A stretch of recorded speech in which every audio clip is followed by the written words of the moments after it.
There is something genuinely powerful about a morning.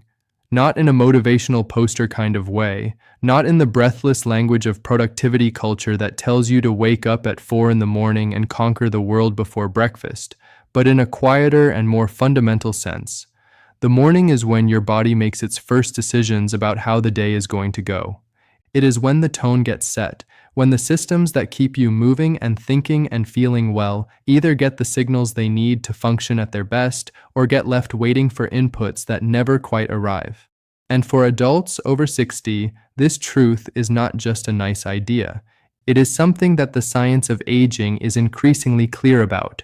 Something that the people who study how bodies change over time and what keeps them strong and functional are saying with more confidence and more specificity than ever before. What you do in the first hours of the day matters enormously. It matters for your physical strength, for your cognitive clarity, for your emotional resilience, for the quality of your sleep that night, and for the long-term trajectory of your health in ways that extend far beyond any single day.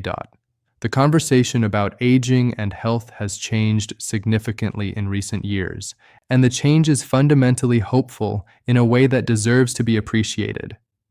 For a long time, the dominant narrative about getting older was one of inevitable decline, of capacities being lost and functions diminishing, and the body gradually becoming less of what it once was in ways that were simply to be accepted and managed as best one could. That narrative was always incomplete, always a partial picture that left out the enormous evidence for the plasticity and the resilience of the human body even at advanced ages. But it was the narrative that shaped how many people thought about their own aging and what they believed was possible for them.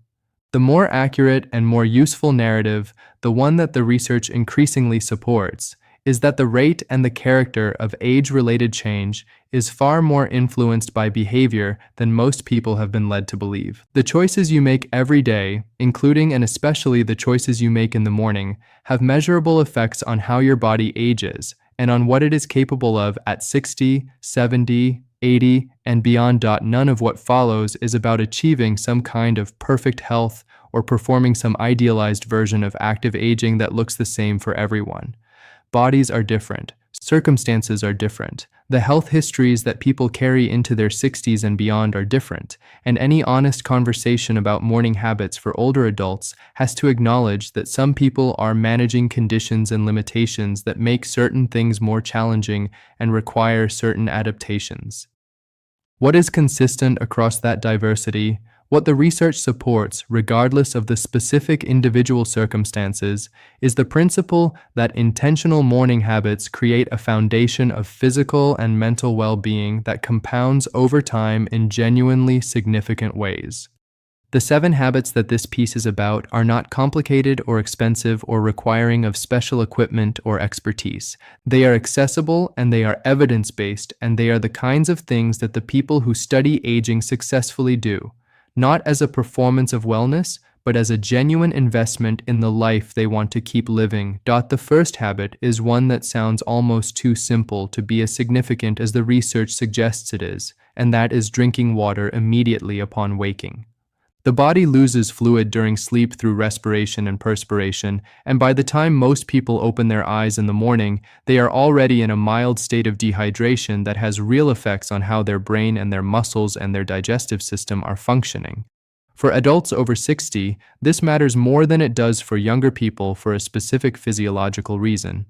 The sensation of thirst becomes less acute with age, which means that older adults are more likely to be chronically mildly dehydrated without feeling the obvious signals that would normally prompt them to drink more. This chronic mild dehydration has effects that people often attribute to aging itself: the fatigue, the difficulty concentrating, the joint stiffness, the sluggishness of the digestive system, when they are actually at least partly the product of insufficient fluid intake that could be addressed.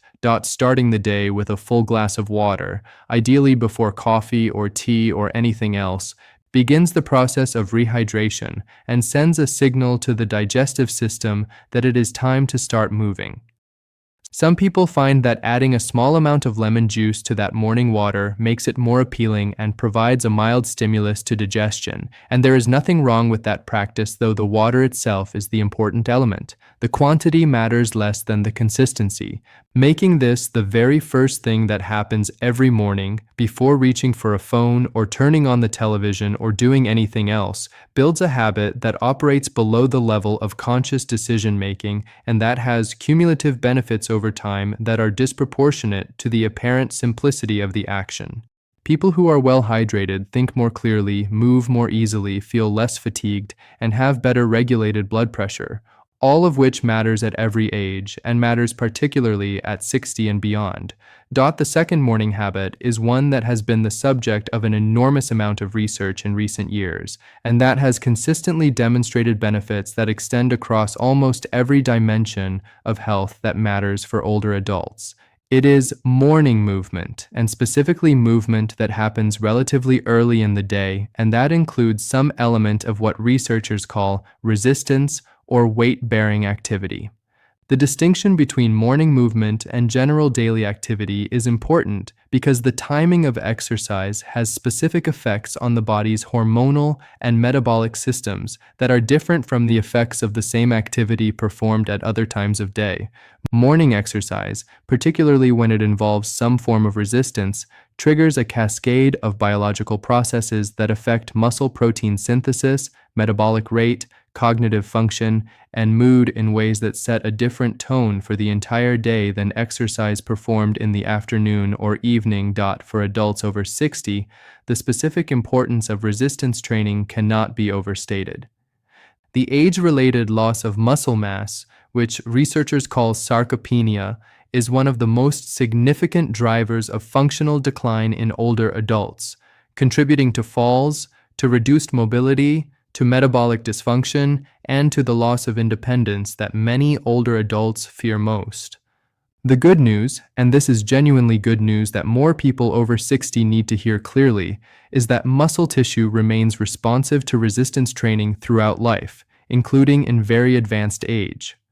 Studies have shown meaningful muscle gain in adults in their 70s, 80s, and even 90s in response to appropriately designed resistance training programs. The body does not stop being capable of getting stronger just because it has gotten older. The rate of adaptation slows, the recovery times lengthen, and the programming needs to be thoughtful rather than simply importing what worked at 30 into the reality of 65. But the fundamental capacity for improvement remains. Morning resistance training for adults over 60 does not need to look like a gym session. It can be bodyweight exercises performed in a living room, resistance band work done in a bedroom, a yoga practice that incorporates weight-bearing poses, or a combination of these things that fits the individual's current fitness level and physical circumstances.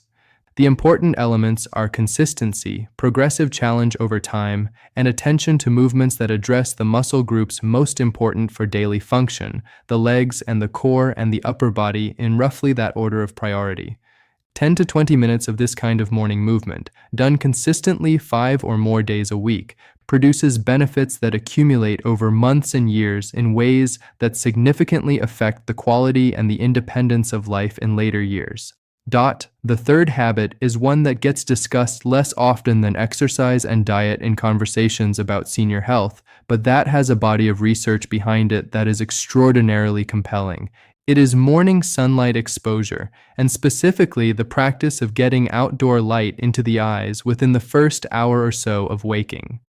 The human body has an internal clock, the circadian rhythm, that governs an enormous number of biological processes including sleep-wake cycles, hormone secretion, body temperature regulation, immune function, and mood. That internal clock is set and reset every day by light, and specifically by the particular quality of light that comes from the sky in the morning hours, which has a different spectral composition from artificial indoor light and from the skylight of later in the day. As people age, the circadian system becomes less robust. The signals that set and maintain the internal clock become harder to receive and less reliably processed, and the downstream consequences of this circadian disruption affect sleep quality, hormonal balance, cognitive function, and mood in ways that many older adults experience as simply part of getting older without understanding the specific mechanism involved. Getting outside in the morning, even for 10 or 15 minutes, even on cloudy days when the light is diffuse rather than direct, provides the circadian system with the signal it needs to set the internal clock for the day. The downstream effects of this simple practice include better sleep quality at night, more stable mood throughout the day, more consistent energy levels, and improvements in the hormonal systems that affect everything from appetite regulation to immune function. The practice does not require sitting in direct sunlight for extended periods, which has its own risks, particularly for fair-skinned older adults. It simply requires being outside in natural light, allowing the eyes to receive the unfiltered light that the sky provides. A morning walk serves this purpose while simultaneously providing the movement that the second habit is about. A cup of coffee on a porch or a balcony serves this purpose with less physical exertion. The key is that the light reaches the eyes from the outside environment rather than through glass, because windows filter out the specific wavelengths that the circadian system responds to most strongly. 10 minutes of outdoor morning light is a habit that costs nothing, requires no equipment, and has benefits that ripple through the entire day and accumulate over time into significant improvements in sleep and well-being. The fourth habit is breakfast, but not breakfast in the general and somewhat vague way that the conventional wisdom about the importance of morning nutrition is sometimes communicated. The specific element of breakfast that matters most for adults over 60, and that is consistently underemphasized in popular discussions of senior nutrition, is protein. The body's ability to synthesize new muscle protein in response to dietary protein intake becomes less efficient with age, a phenomenon that researchers call anabolic resistance, which means that older adults actually need more dietary protein than younger adults to stimulate the same level of muscle protein synthesis. Most older adults are not consuming anywhere near the amount of protein that the research suggests they need, and the consequences of this chronic protein insufficiency, accelerated muscle loss, slower recovery from illness and injury, reduced immune function, manifest themselves in ways that are often attributed to aging when they are actually substantially driven by inadequate nutrition. The morning meal is a particularly important opportunity to address this protein need because of the way the body's muscle protein synthesis processes work across the day. Starting the day with a protein-rich meal that delivers somewhere in the range of 25 to 40 grams of high-quality protein activates muscle protein synthesis in a way that sets a positive metabolic tone for the day, and that is not equivalent to consuming the same amount of protein later. Practical sources of morning protein for older adults include eggs, which are one of the most complete and bioavailable protein sources available and can be prepared in an almost infinite variety of ways. Greek yogurt, cottage cheese, smoked fish, and protein-enriched smoothies that include dairy or plant-based protein powder are all good options. The habit of thinking about the protein content of the morning meal rather than defaulting to carbohydrate-heavy breakfast foods that deliver energy without much nutritional foundation is a shift that produces measurable benefits in muscle maintenance and overall health markers over time. The fifth habit sits at the intersection of the physical and the cognitive, and it is one that the neuroscience of aging has been increasingly enthusiastic about in recent years. It is the morning practice of deliberate cognitive engagement, a period of time early in the day dedicated to mental activity that challenges the brain in ways that routine and passive activities do not. The brain, like the muscles, responds to appropriate challenge by maintaining and, in some respects, improving its capacity, and the morning, when cognitive resources are freshest for most people, is an optimal time to provide that challenge. The specific activity matters less than the qualities it embodies. It should require active engagement rather than passive reception. It should involve some degree of novelty or problem solving rather than the repetition of thoroughly automated skills, And it should be something that the person finds genuinely interesting rather than a duty performed without real engagement, because the emotional engagement with a cognitive task affects how the brain processes and consolidates the experience. For different people, this might look very different. Reading that requires genuine concentration and comprehension, working through puzzles or games that involve strategic thinking, writing in a journal, or attempting creative expression, learning something genuinely new, whether through a course or a book or a conversation with someone who knows things you do not, all of these serve the purpose. The emerging research on learning new skills in later life is particularly encouraging, with studies showing that acquiring genuinely new skills, things that require the brain to build new neural pathways rather than simply exercising existing ones, produces cognitive benefits that are broader and more lasting than the benefits of activities that simply maintain existing skills. Learning a new language, a new musical instrument, a new craft or skill of any kind, undertaken even briefly in the morning hours, provides the kind of cognitive stimulus that supports brain health in ways that the passive activities that fill many people's mornings simply do not. The sixth habit is one that has been the subject of considerable cultural conversation in recent years and that has moved from the territory of alternative wellness into the mainstream of evidence-based health recommendations in a way that reflects genuine scientific validation. It is a morning mindfulness or stress management practice, a structured period of time dedicated to some form of mental quieting or deliberate relaxation that counteracts the chronic low-level stress activation that is so common in contemporary life and that has particularly significant health consequences for older adults. The physiology of chronic stress is well understood, and it is not favorable for aging bodies. Elevated cortisol levels over time accelerate muscle loss, impair immune function, disrupt sleep, increase inflammatory markers, and contribute to the cognitive changes that many older adults are most concerned about. Managing stress is not just a quality of life issue. It is a physiological health issue with measurable effects on the biological markers of aging. A morning mindfulness practice does not need to be long or elaborate or based in any particular philosophical or spiritual tradition. 10 minutes of sitting quietly and deliberately attending to the breath, using any of the dozens of guided meditation applications that are freely or inexpensively available, produces measurable reductions in cortisol and inflammatory markers that persist through the day. For people who find seated meditation uncomfortable or who have tried it and found it genuinely inaccessible, other practices serve similar physiological functions. Gentle morning yoga sequences that combine movement with breath awareness, Tai Chi practices that have an enormous evidence base for their benefits in older adults specifically, or simply a period of sitting outside in the morning light with a warm drink and a deliberate intention to be still and quiet rather than immediately engaging with the demands of the day. All of these provide some version of the stress regulation benefit that the research supports. The consistency of the practice matters more than the specific form it takes. The body's stress regulation systems respond to regular patterns of deliberate downregulation in ways that build over time into greater baseline resilience, a lower average level of chronic stress activation that makes the inevitable stressors of daily life easier to manage and less physiologically damaging when they arrive.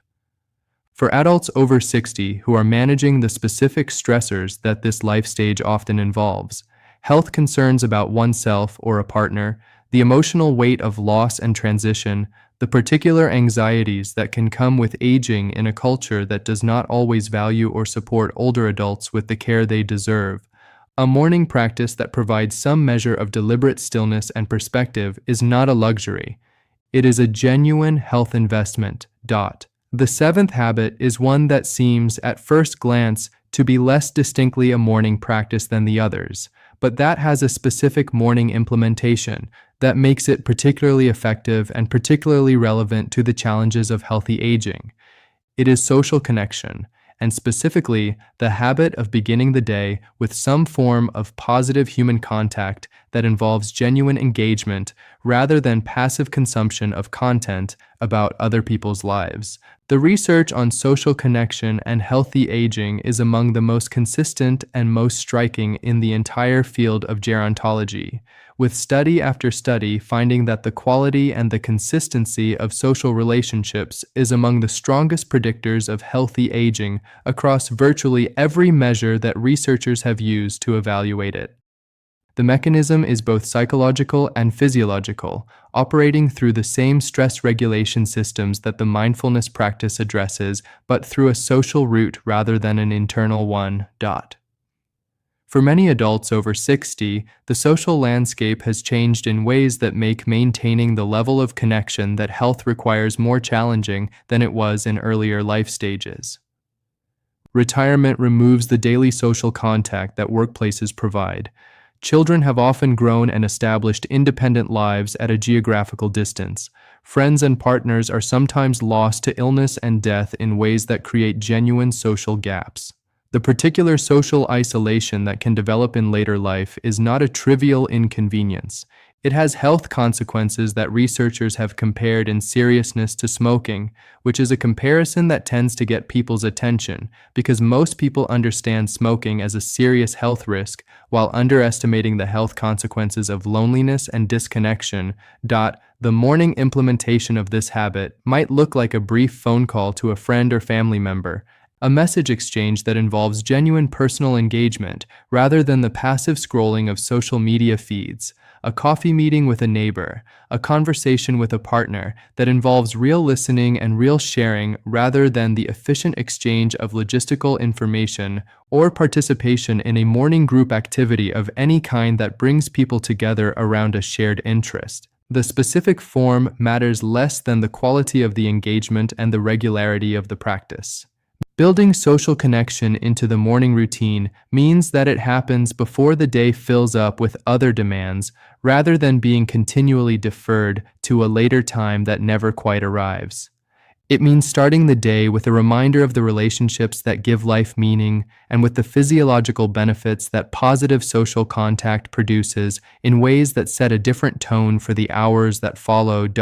What these 7 habits have in common, beyond the specific benefits that each of them provides, is something worth naming explicitly. They are all practices that treat the aging body and the aging mind with respect for their continued capacity rather than with resignation to their inevitable limitation. They are all built on evidence that the human organism remains responsive to positive inputs at every age, that what you do with your body and your mind and your social world continues to matter in ways that are measurable and meaningful well past the ages at which many people have been led to believe that meaningful change is no longer possible. And they are all practices that can be begun today by anyone reading this, regardless of the current state of their health or their fitness or the specific circumstances of their life. The compounding nature of these habits is something worth understanding clearly. None of them produces dramatic results in a single morning or a single week. What they produce over months and years is a kind of biological momentum, a trajectory of health and function that diverges increasingly from the trajectory of someone who is not doing them in ways that become more and more visible and more significant as time passes. The research on healthy aging is filled with the stories of people who made changes in their 60s and 70s that produced measurable improvements in strength and cognitive function and well-being, demonstrating over and over that it is never too late to begin and that the body responds to care with a generosity that the decline narrative of aging consistently undersells. The morning is the moment of maximum leverage because it is the moment of minimum competition. Before the day's demands have assembled themselves, before the fatigue of accumulated decisions has eroded the willpower that good habits require, before the comfortable pull of established routine has made doing something different feel harder than it actually is, the morning offers a window of relative openness in which new patterns can be built with less friction than they would encounter at any other time. Building the right habits into that window, making the water and the movement and the light and the protein and the cognitive engagement and the stillness and the connection into the automatic first hours of the day, rather than things that have to be consciously decided every morning, is the work of weeks and months that produces the returns of years and decades. 60 is not old. 70 is not old. Even 80 and beyond contains far more capacity and far more possibility than the stories we have inherited about aging would suggest. The science says this clearly, and the experience of people who are living it actively and intentionally confirms it with equal clarity. What the morning habits do, practiced with consistency and with genuine commitment to the body and the mind and the relationships they are designed to serve, is give that capacity the conditions it needs to express itself. They give the aging body what it is actually asking for, which is not rest and limitation and the careful avoidance of challenge, but movement and nourishment and light and connection, and the kind of deliberate engagement with life that tells every system in the body that the day ahead is worth preparing for. That message, sent every morning with the specificity and the consistency that these 7 habits provide, is one of the most powerful things any person over 60 can do for the life they still have ahead of them.